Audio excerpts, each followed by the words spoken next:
So, mga sangkay, kumakalat po ngayon itong video na to. Yan.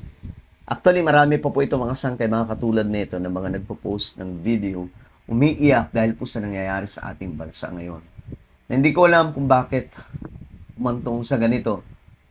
But, well, tingnan po natin. Alright?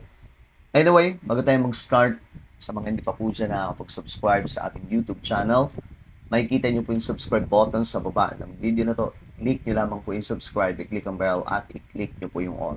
Sa mga nanonood po sa Facebook, i-follow nyo po yung ating Facebook page. Okay, ito po ay isang video ngayon na sobrang kalat na kalat, viral sa social media. Isang babae na umiiyak mga sangkay dahil nga po sa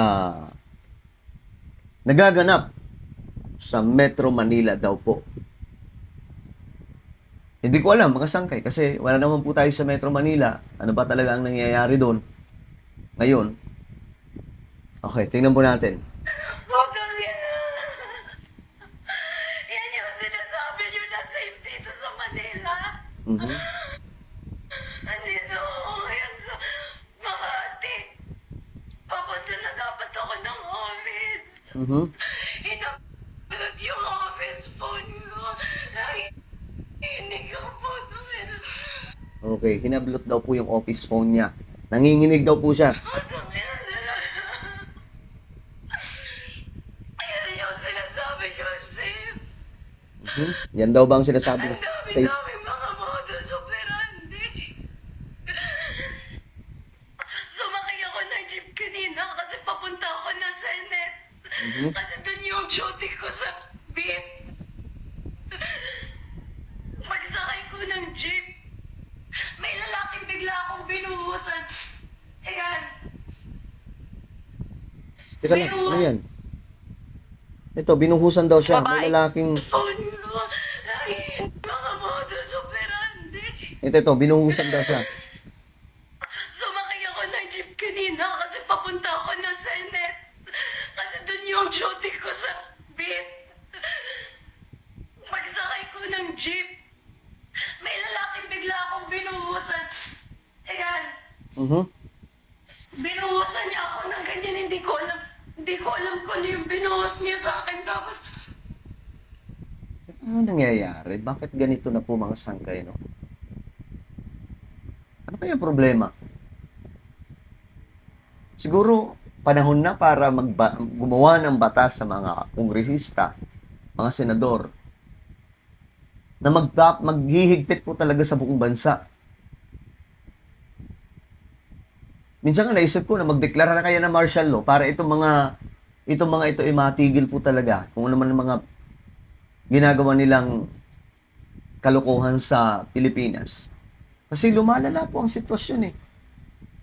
Pambihira.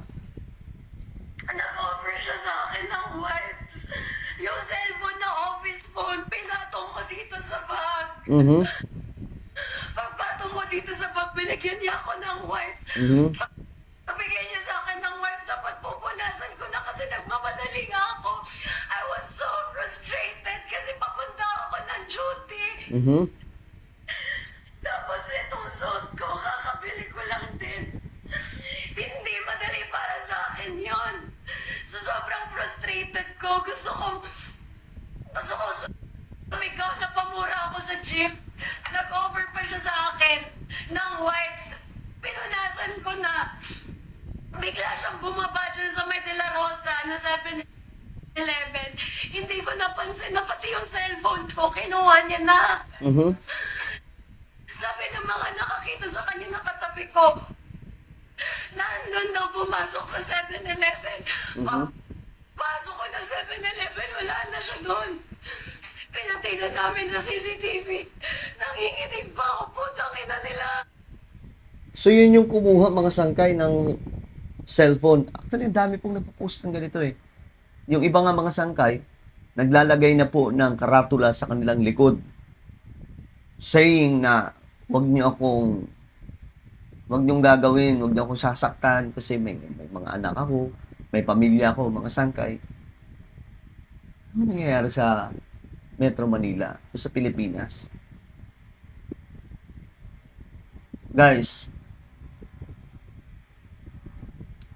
Sana po may makita po ang mga kongresista na hakbang para po resolbahin ang ganitong klaseng mga pangyayari sa ating bansa ngayon. Utang ina niya. Yung bang sinasabi nila na ligtas sa Pilipinas, putang ina. Mhm. Ayan, mga sangkay. Pasensya na po sa words. Medyo nagrarant mga sangkay dahil po sa trauma na inabot niya. Utang ina talaga, sir.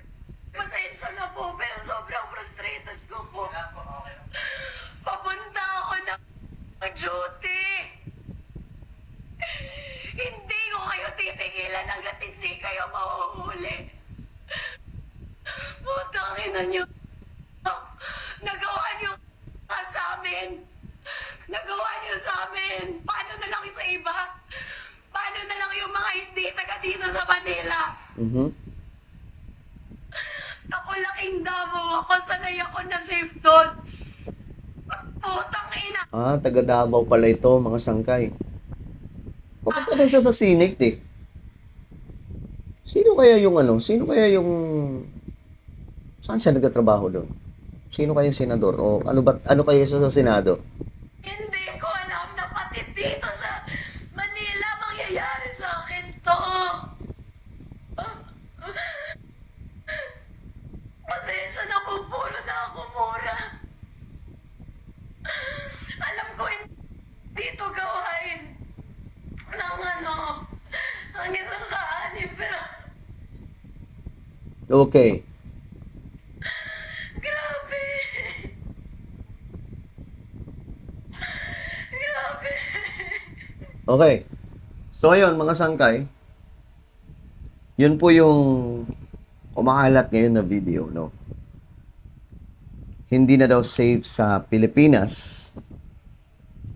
Pero nakaraan, mga sangkay, may nilabas po yung mga pulis na report na safe daw po ang Pilipinas. Hindi ko alam paano po natin aanuhin itong mga sangkay, itong nangyayari ngayon. Actually, yun, yung nagsasalita, klaro po kung saan po ang pinanggagalingan ng kanyang panig. I think, alam nyo po yun, mga sangkay, gets nyo na kung anong side po siya. But, maliban po sa kanya, mayroon din po mga nagsasalita ng mga tao, mga kababayan po natin, na yun nga po ang nangyayari mga sangkay, hindi daw po safe. Kaya nga ako, minsan, naisip po talaga, sana mag-declare na lang ng martial law para matigil itong kung ano mang nangyayari sa Pilipinas kasi parang unstoppable eh. Diba tingnan nyo ang nangyayari doon sa Tacloban? Ang tanong dyan, may ginawa ba yung mga mambabatas? Wala. Until now, mga sangkay na we are waiting kung anong kanilang gagawing batas. Wala pa din. Tapos ito ngayon, ang dami pong nagkalat, yung mga riders, naglalagay na po ng karatula po, mga sangkay sa kanilang likuran, sa kanilang mga helmet, na huwag silang kakantihin. Kasi may mga pamilya po sila. So sana yung peace and order sa ating bansa, mas lalong higpitan, lagyan po ng pangil talaga. Nung time ni General Torre, mga sangkay, yung CCTV active, yung 911 active, lahat, mga sangkay, parang pinapanood lang po nila ang buong Metro Manila at ang buong Pilipinas.